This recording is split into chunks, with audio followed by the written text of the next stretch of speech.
అధికార మదంతోని ఇష్టం వచ్చినట్టు మాట్లాడుతున్న రేవంత్ రెడ్డి ఖబర్దార్ గుర్తుపెట్టుకో.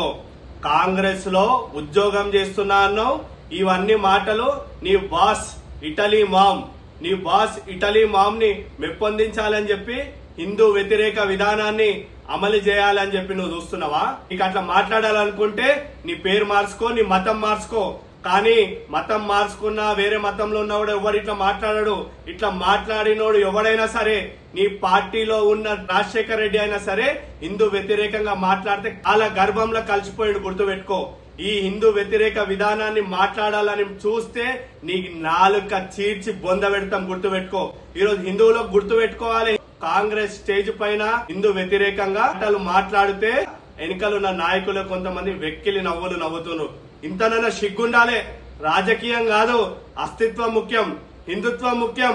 హిందూ దేవతలు, హిందువుల గురించి ఎవరు అవాకులు పేలినా మాట్లాడినా దానికి ధీటుగా సమాధానం చెప్పి మనం ఒక్కటి అవ్వాలి. గాని ఇట్లా వెక్కిలి నవ్వులు నవ్విందంటే ఇంతనైనా సిగ్గు తెచ్చుకోవాలి. ఇప్పటికన్నా ఆలోచించండి హిందువులంతా.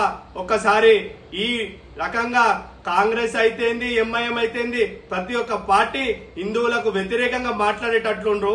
ఇది మన ఐక్యమత లోపమా, లేకపోతే మనం ప్రశ్నించకపోవడం వల్ల అవుతుందా అనేది చెప్పి ఒకసారి మనం ఆలోచించుకోవాలి. ఇదే రకంగా మనం వదిలేస్తే ఏ రకంగా చెలరేగిపోతుండ్రో మనం చూడొచ్చు. కాబట్టి మనం అందరం ప్రశ్నించాలి, అడగాలి. ఈ రేవంత్ రెడ్డిని బట్టలిప్పి కొట్టి తెలంగాణ నుంచి తరిమి కొట్టాలని చెప్పి మనం హిందూ సమాజం అందరినీ ఒకటే కోరాలి, ప్రశ్నించాలి, గాంధీ